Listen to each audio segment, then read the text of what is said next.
নমস্কার, আমার আপনজনেরা, রুদ্রবার্তায় আপনাদের সকলকে স্বাগত জানাই। আমি রুদ্রপ্রসাদ ব্যানার্জি। আজকে বিশ্বের সবচেয়ে বড় গণতান্ত্রিক দেশ ভারতবর্ষ, তার আজকে বাজেট পেশ করা হলো এবং এই বাজেট পেশের সঙ্গে সঙ্গে গোটা বিশ্বের তাবড় তাবড় দেশ এবং তাদের নায়ক মহানায়করা তারা বুঝে গেছে ভারতবর্ষ এই বাজেটটা পেশ করেছে কেন।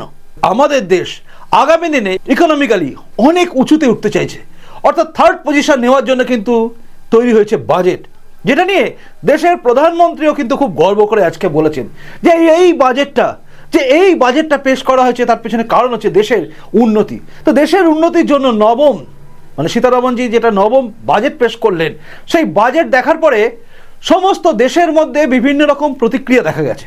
আপনারা জানেন, বিশেষ করে আমাদের রাজ্যে, এই রাজ্যের মুখ্যমন্ত্রী মমতা বন্দ্যোপাধ্যায় নানা রকম কথা বলেছেন, হামটি ডামটি বাজেট বলেছেন, আবার বলেছেন কি চোরকি মাকি বরে গেলা বলে হিন্দি বলতে গিয়ে বাংলা ইংরাজি এমন করে দিয়েছেন জগা খিচুড়ি, তাতে লাস্টে নিজেই থমকে গেছেন। তো তিনিও বলেছেন যে বাংলা নাকি বঞ্চিত হয়ে গেছে, বাংলা কিছু পায়নি, গোটা দেশের কাছে নাকি এটা খালি জুমলাবাজি ছিল বা মিথ্যে ছিল। সত্যি কি তাই? আসলে এই বাজেটটা ছিল একদম দেশকে এগিয়ে নিয়ে যাওয়ার জন্য।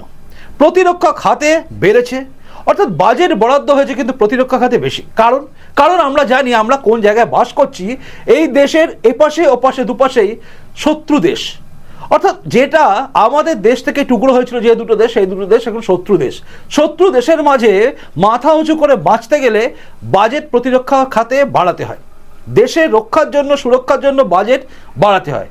তার কারণ হচ্ছে বাড়ির দরজাটা যদি শক্তিশালী না হয় তাহলে ঘরের ভেতর আসবাবপত্র দামি রেখে লাভ নেই, কারণ দরজা ভেঙে যে কেউ ঢুকে যাবে। তাই মজবুত করার জন্য ডিফেন্স সিস্টেমটাকে আমাদের দরকার আছে। যুদ্ধ বুঝিয়ে দিয়েছিল, অপারেশন সিঁদুর বুঝিয়েছিল যে আমরা কতটা শক্তিশালী। যাই হোক, এরপর ফিরে আসে আসল কথা। জীবনদায়ী ওষুধের দাম কমেছে। আপনারা জানেন, জীবনদায়ী যে সমস্ত ওষুধ আছে, ক্যান্সারের ওষুধ, সব কিছু জিনিসের ওষুধের দাম কিন্তু কমছে। চচ্চর করে সোনার দামও পড়ে গেছে। এর সঙ্গে সঙ্গে বিভিন্ন জায়গায় উন্নতি হয়েছে। এমএসএমই থেকে শুরু করে সব জায়গায় ঢেলে সাজানো হচ্ছে। এমএসএমইতে বিরাট টাকা পাওয়া যাবে, অর্থাৎ এমএসএমইর উপর জোর দেওয়া হয়েছে এবং বিভিন্ন ক্ষেত্রে জোর দেওয়া হয়েছে, যেখানে দাঁড়িয়ে গোটা দেশের পরিকাঠামো, আর্থিক পরিকাঠামো বেড়ে ওঠে। বিভিন্ন জায়গায় উন্নতি যাতে হয়, বিভিন্ন কনস্ট্রাকশন হয়, বিভিন্ন জায়গায় ডেভেলপমেন্ট হয় এবং তার ফলে যাতে দেশটা উন্নত হয়। আর যারা আয়কর মানে ইনকাম ট্যাক্স দিয়ে আমরা বুঝলাম যে 12 লাখ টাকা অবধি বছরে যদি ইনকাম করি তাহলে 1 পয়সা ট্যাক্স দিতে হবে না। অর্থাৎ 1 লাখ টাকাও যদি আমরা কেউ ইনকাম করি মাসে, তাহলেও আমাদের কোনো ট্যাক্স দিতে হবে না। এটা একটা মধ্যবিত্তের জন্য বড় ছাড়। তো এই ছাড়টা আমরা উপভোগ করছি।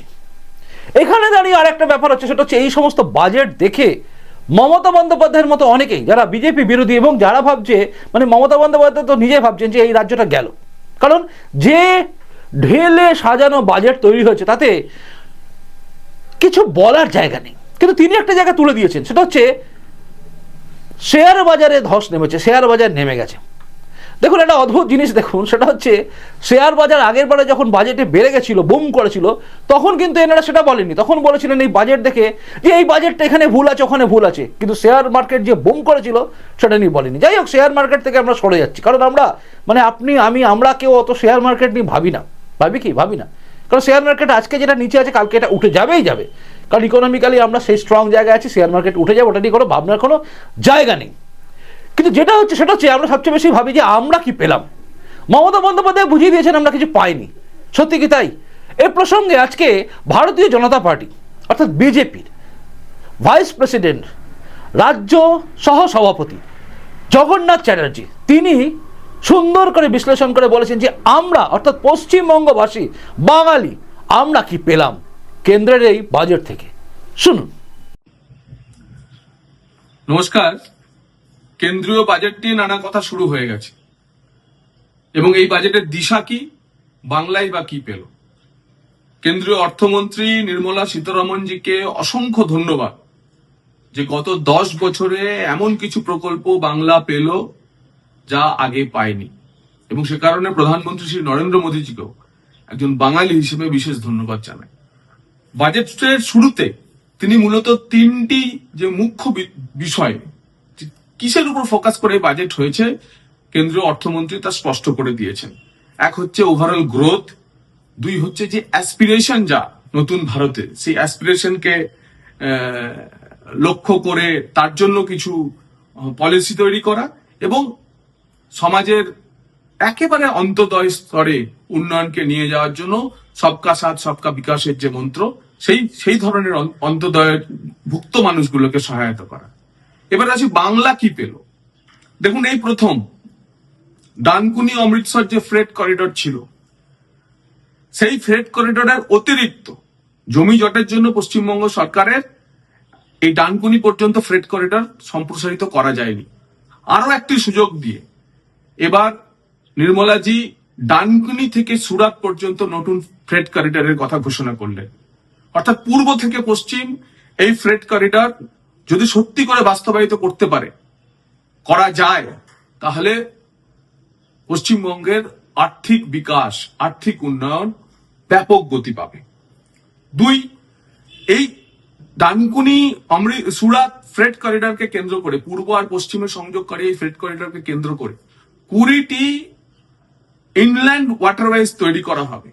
অর্থাৎ স্থলের সঙ্গে সঙ্গে নদীপথে বাণিজ্যের জন্য একটি বড় পরিকল্পনা রয়েছে, এবং তাতে পশ্চিমবঙ্গ, আমরা জানি এর আগেই যে মাল্টি মোডাল যে টার্মিনাল গুলো তৈরি হয়েছে, সাহেবগঞ্জে হয়েছে, বারাণসীতে হয়েছে, হলদিয়ায় প্রপোজাল আছে, হলদিয়াতে আছে, কলকাতাতে আছে। তো তাতে জলপথে বাণিজ্য, যার লক্ষ্য হচ্ছে যে স্থলপথে এবং রেলপথের থেকে জলপথে বাণিজ্য বাড়ানো। দ্বিতীয় আরো একটি বড় বিষয়, 5,000 কোটি টাকা বরাদ্দ করা হয়েছে সিটি সেন্ট্রিক ট্যুরিজমের জন্য, এবং সেক্ষেত্রে টেম্পল সিটি যেগুলি আছে, সেই টেম্পল সিটিগুলিকে ডেভেলপ করার জন্য। অতীতে আমরা দেখেছি, আমরা অযোধ্যা দেখেছি, বারাণসী দেখেছি, সোমনাথ দেখেছি। পশ্চিমবঙ্গে অনেকগুলি এমন সিটি সেন্ট্রিক শহর রয়েছে, টেম্পল সেন্ট্রিক শহর রয়েছে, যেগুলির সুবিধা আমরা এখান থেকে পেতে পারি। দুই, 7টি যে হাই স্পিড রেল করিডর তৈরি হয়েছে, তার মধ্যে অন্তর্ভুক্ত হয়েছে বারাণসী শিলিগুড়ির হাই স্পিড রেল করিডর। এটি পশ্চিমবঙ্গের রেল যোগাযোগের ক্ষেত্রে একটি বড় যুগান্তকারী পরিবর্তন হবে। কেন্দ্রীয় অর্থমন্ত্রী বলেছেন যে all India institute of Ayurveda আরো যে 3টে তৈরি হবে, সেটাও একটি পূর্ব ভারতে তৈরি হওয়ার কথা। তো all India institute of Ayurveda যদি পূর্ব ভারতে পায়, সেটাও বাংলাতেও তার সেটা আসার, যদি পশ্চিমবঙ্গে বিজেপি সরকার হলে তো all India institute of Ayurveda পশ্চিমবঙ্গে হবেই হবে। এছাড়াও ন্যাশনাল ইনস্টিটিউট অফ ডিজাইন যে নতুন তৈরি হতে চলেছে, সেটাও একটা পূর্ব ভারতে তৈরি হবে বলে নির্মলাজি ঘোষণা করেছেন। সো ন্যাশনাল ইনস্টিটিউট অফ ডিজাইনও আমরা পেতে পারি। এখানকার ছেলেমেয়েরা যারা ডিজাইনিং এর ক্ষেত্রে, আর্ট এন্ড কালচারের ক্ষেত্রে বেশ স্কিলফুল, তারা এই সুবিধা পেতে পারে। প্রতিটি জেলায় একটি করে গার্ল হোস্টেল, একটি করে ছাত্রীদের জন্য হস্টেল তৈরি করার যে প্রপোজাল আছে, পশ্চিমবঙ্গের 23টি জেলা সেই সুবিধা পেতে চলেছে। এছাড়া রয়্যাল বেঙ্গল টাইগার বা ব্যাঘ্র প্রকল্প নিয়ে যে আন্তর্জাতিক সেমিনার, সেই আন্তর্জাতিক সেমিনারে 95টি দেশ অংশগ্রহণ করতে চলেছেন। ব্যাঘ্র সংরক্ষণ নিয়ে, বাঘ সংরক্ষণ নিয়ে পশ্চিমবঙ্গ সরকারের বা পশ্চিমবঙ্গের ভূমিকাও এই বছর বড় হতে চলেছে। পূর্বোদয়ের ক্ষেত্রে আরো তার সঙ্গে যেটা রয়েছে যে সি মার্ট, অর্থাৎ লাখপতি দিদি যারা রয়েছে, স্বনির্ভর দলগুলি, তাতে পশ্চিমবঙ্গে প্রায় 3-3.5 লাখ লাখপতি দিদি রয়েছে। সেই 3-3.5 লক্ষ লাখপতি দিদিদের যাতে তারা এবার হচ্ছে যে ক্রেডিট লিঙ্ক কোঅপারেটিভ চালানোর থেকে এবার তারা ব্যবসাদারে পরিণত হতে পারে, তার ব্যবস্থা করা হয়েছে। প্রতিটি জেলা হাসপাতালে ইমার্জেন্সি ট্রমা কেয়ার সেন্টার, পশ্চিমবঙ্গের যতগুলি এমনি জেলা এবং স্বাস্থ্য জেলা মিলিয়ে যতগুলি জেলা রয়েছে, সেখানে এই সুবিধা পশ্চিমবঙ্গের ক্ষেত্রে কেন্দ্রের সাহায্য নিয়ে ইমার্জেন্সি ট্রমা কেয়ার সেন্টার, এটা একটি বড় ভূমিকা আমরা পেতে চলেছি।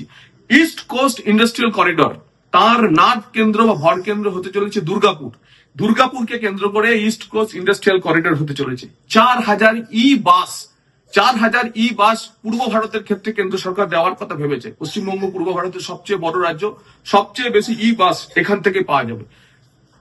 সোর্স অফ ফিনান্স কমিশনের ডেভলিউশন 41% হয়েছে এবং 1 লক্ষ কোটি টাকার বেশি রাজ্যগুলি পাবে। পশ্চিমবঙ্গ বড় রাজ্য, জনসংখ্যা বেশি বলে এর একটি বড় অংশ আমরা পেতে চলেছি। 500 অমৃত সাগর মাছ চাষের জন্য করা হচ্ছে। পশ্চিমবঙ্গের মৎস্য চাষীদের জন্য এটি একটি বড় খবর। এবং এক্সক্লুসিভ ইকোনমিক জোনে যে সমস্ত ট্রলার পশ্চিমবঙ্গের মৎস্যজীবীরা ট্রলারে করে মাছ ধরতে যান, তার জন্য কোনো কর আর এখন দিতে হবে না। তারা যদি সেই মাছ অন্য কোনো বিদেশি বন্দরে বিক্রি করে সেটাকে রপ্তানি হিসেবে ধরা হবে। এবং সর্বোপরি রাঁচিতে নিম হ্যান্ডস যদি হয় তাহলে আমাদের ক্ষেত্রে শিখেও পূর্ব ভারতে এত কাছাকাছি ব্যাঙ্গালোরে ছুটতে হবে না। বাঙালি যে কোনো বাংলাতে বাঙালির যে মানসিক রোগীরা তারা রাঁচি থেকেই এই সুবিধা পাবেন। তার ফলে যারা মনে করছেন যে বাংলা কি পেল, এতগুলি প্রকল্প বাংলা পেয়েছে। এর সঙ্গে সঙ্গে রেল বাজেটে আমরা যদি দেখি একগুচ্ছ নতুন ট্রেন, নতুন লাইন, ডাবলিং, রেলের ক্ষেত্রেও বিরাট বিকাশ হচ্ছে। ন্যাশনাল হাইওয়ে আলাদা যখন বাজেট আসবে তখন আমরা ন্যাশনাল হাইওয়েতেও দেখবো প্রচুর অনেক কিছু হচ্ছে। এবং ন্যাশনাল পলিসি লাইন অনুযায়ী প্রতিটি ক্ষেত্রে বাংলা তার নিজের সুবিধা, বাংলার ছেলেরা বিশেষ করে আইটি সেক্টরের ছেলেরা নিজেদের সুবিধা পেতে থাকবে। তাই নির্মলাজিকে অসংখ্য ধন্যবাদ যে একদম ঝুলি ভরে বাংলাকে বহু কিছু এই বাজেটে দেওয়ার জন্য। শুনলেন এই বক্তব্যটা, এই যে পুরোটা তিনি বললেন, মানে জগন্নাথ চট্টোপাধ্যায় যিনি পুরোটা বললেন, তিনি কিন্তু একজন দুধের সাংবাদিকও ছিলেন। মনে রাখবেন, রাজনীতির পরিচয়ের আগে তার ব্যক্তিগত পরিচয় হচ্ছে একজন সাংবাদিক। তো তিনি কিন্তু সমস্তটা বিশ্লেষণ করলেন খুব সুন্দরভাবে। আচ্ছা, একটা অদ্ভুত জিনিস লক্ষ্য করে দেখেছেন, জগন্নাথ চট্টোপাধ্যায় যে কথাগুলো বলেছেন সেই কথাগুলোর রেস কিন্তু মমতা বন্দ্যোপাধ্যায়ের কথাতেও ছিল। দেখুন, মহিলা হোস্টেল প্রত্যেকটা জেলায় তৈরি হবে, এটা ভালো হলো না খারাপ হলো? আপনারা তো জানেন এই রাজ্যে মমতা বন্দ্যোপাধ্যায় কিরকম ডায়লগ দিয়েছিলেন যে রাত্রিবেলা কেন বেরোয়, মনে আছে নিশ্চয়ই? একটার পর একটা ঘটনা যেগুলো বুঝিয়ে দেয় আমাদের এখানে মহিলারা কতটা অসুরক্ষিত। প্রত্যেকটা জেলায় যদি কেন্দ্র সরকারের তৈরি করা হোস্টেল যখন থাকবে, সেখানে সুরক্ষা ব্যবস্থাও ঠিক থাকবে এবং সেখানে মহিলা সুরক্ষিত থাকবে। তাই সুদূর কোনো পুরুলিয়ার প্রান্তে গিয়ে কোনো মহিলা যখন কোনো জায়গায় যাবে কাজের জন্য, সেখানে গিয়ে তারা ওই হোস্টেলে থাকতে পারবে, তাকে বাড়ি খুঁজতে হবে না অনেক দাম দিয়ে, ওই হোস্টেলে তারা থাকতে পারবে। ভালো হলো না খারাপ? মমতা বন্দ্যোপাধ্যায় কি সুন্দর বলছে যে এই সমস্ত করিডোরগুলো আমি আগে উদ্বোধন করে গেছি, আমার প্রকল্প। মানে যতদিন মমতা বন্দ্যোপাধ্যায় জীবিত থাকবেন ততদিন যে কোনো প্রকল্প হোক সব তিনিই করেছেন বলে যাবেন। তিনি করেছিলেন, কোন সময় করেছিলেন? এনডিএতে থেকে করেছিলেন, বাদ বাকি টাইম জিরো। ইউপিএ থাকার সময় তিনি কি কিছু করতে পেরেছেন? মানে বিজেপির সঙ্গে থেকে তিনি করেছিলেন, আর বিজেপি করছে। মমতা বন্দ্যোপাধ্যায় হাজার চেষ্টা করে কোনো কিছু করতে পারছেন না। আর এই রাজ্যে মেট্রো করিডোরগুলো আটকে আছে, তার কারণ হচ্ছে মমতা বন্দ্যোপাধ্যায় জমি জটটা রেখে দিয়েছেন। এটা সত্যি কথা তো। জায়গা দেন না বলে বর্ডারে আজকে ফেন্সিং হয় না, তাই বাংলাদেশি অনুপ্রবেশকারীরা ঢুকে যাচ্ছে, এই দেশে ঢুকে এই দেশে নাশকতামূলক কাজ করতে সাহস পাচ্ছে। মমতা বন্দ্যোপাধ্যায় চান না বাংলার কোনো উন্নতি হোক। মমতা বন্দ্যোপাধ্যায় জানেন এই বাজেটে বাংলার লোকেরা উপকৃত হচ্ছে, ফলে বাংলার এই যে ভোট আসছে 2026-এ, সেখানে তাদেরকে আটকে রাখা মুশকিল আছে। মমতা বন্দ্যোপাধ্যায় ট্রেডমিলে হেঁটে হেঁটে যে বাজেট তৈরি করেন তার চেয়ে এই বাজেট তো অনেক গুণ ভালো। মমতা বন্দ্যোপাধ্যায়ের বাজেট মানে কি? কেন্দ্র সরকারের প্রকল্পগুলো যেগুলো আসছে সেগুলো স্টিকার লাগিয়ে দেওয়া, স্টিকার লাগিয়ে নিজের নামে চালিয়ে দেওয়া, এই তো করেন। এই জায়গায় টাকা সাইফন করে অন্য জায়গায় নিয়ে গিয়ে তাকে দিয়ে দিচ্ছেন, এই কাজগুলো করেন তিনি। তাই তিনি ভাবছেন এই বাজেটটা ভালো নয়। অভিষেক ব্যানার্জি মানে তার ভাইপো অলরেডি বলে দিয়েছে বাংলা কি পেল। আপনারা সবাই জানলেন বাংলা আজকে কি পেল। মনে রাখবেন, ওষুধ থেকে শুরু করে সব কিছু জিনিসের যখন দাম কমে না, জীবনদায়ী ওষুধের দাম কমে, তখন অনেকখানি আমাদের উপকার হয়। তারও পরে গেল 2026-এ পরিবর্তন তো হচ্ছেই, মানে আর আগামী কদিনের মধ্যে। তারপরে এই রাজ্যে যে উন্নতি হবে, সেই উন্নতি এই বাজেটকে নিয়ে যা হবে চিন্তার বাইরে। এবং নতুন সরকার যখন এই রাজ্যে হবে, তারা যেভাবে এগোবে, অর্থাৎ বিজেপি সরকার হলে যেভাবে এগোবে, ডবল ইঞ্জিন সরকার হলে যে লাভগুলো আমরা পাবো সেগুলো অকল্পনীয়। তাই কোনো প্রকল্প আটকাবে না, কোনো পরিকল্পনা নষ্ট হয়ে যাবে না শুধুমাত্র ইগোর লড়াই করে। বললেন তিনি কৃষকরা কিছু পাননি, কিন্তু আপনারা শুনলেন কৃষকের জন্য কি করলো এই কেন্দ্র সরকারের বাজেট। অর্থাৎ সবই করেছে, তিনি নিজে স্বীকার করেছেন। মমতা বন্দ্যোপাধ্যায় কথাগুলো শুনবেন, ওখানে আছে যে সাবসিডি বাড়িয়ে দিয়েছে। এমন করে বললেন যেন সাবসিডি বাড়িয়ে দিয়ে ক্ষতি করে দিয়েছেন। আসলে সাবসিডি বাড়লে কৃষকরা যে ঋণ পাতা, সাবসিডি যদি বাড়ে তাহলে কি হয়? লাভ হয়, অর্থাৎ কম টাকা ফেরত দিতে হয়। মমতা বন্দ্যোপাধ্যায় ভুলে গেছেন কি বলছেন, তাই মনে হয় তিনি জড়িয়ে ফেলেছিলেন চরকি মায়ের বড় গলা, চোরের মায়ের বড় গলা, ইংরাজি বলতে গিয়ে সব কিছু কাজ করা। যাই হোক, এটা সবটা শোনার পরে আপনার কি মনে হচ্ছে? বাংলার জন্য কি উন্নতি হলো না? আমরা ভাবি কিন্তু নিজেদের কি পেলাম। তো নিজেদের কি পেলাম তার জায়গায় পরিষ্কার করে কিন্তু জগন্নাথ চট্টোপাধ্যায় বুঝিয়ে দিয়েছেন যে বাংলা কি পেল। মমতা বন্দ্যোপাধ্যায় এই কথাগুলো স্বীকারও করছেন, আবার বলছেন আমি করে দিয়েছিলাম। তাই তিনিও কার্যত স্বীকার করছেন। তাই এই বাজেটে মমতা বন্দ্যোপাধ্যায়ের মাথায় কিন্তু হাত পড়ে গেছে। যতই তিনি মুখে বড় বড় কথা বলুন, আসল কথা হচ্ছে তিনি চিন্তায় পড়ে গেছেন। দিল্লি যাচ্ছেন বটে, চিন্তা তার বুকের মধ্যে রয়েছে। দেখা যাক কি হয়। যাই হোক, এটাই ছিল এখনকার রুদ্রবার্তা। দেখার পরে আপনার কি মনে হলো অবশ্যই জানাবেন কমেন্ট বক্সে। এদিন নজর আমার রইল, আর আমার পরবর্তী রুদ্রবার্তা দেখার দিকে নজর আপনার থাকুক। চলুন এখনকার মতো আসি, দেখা হচ্ছে পরের রুদ্রবার্তাতেই। নমস্কার, বন্দে মাতরম, ভারত মাতা জয় হোক, জয় হিন্দ।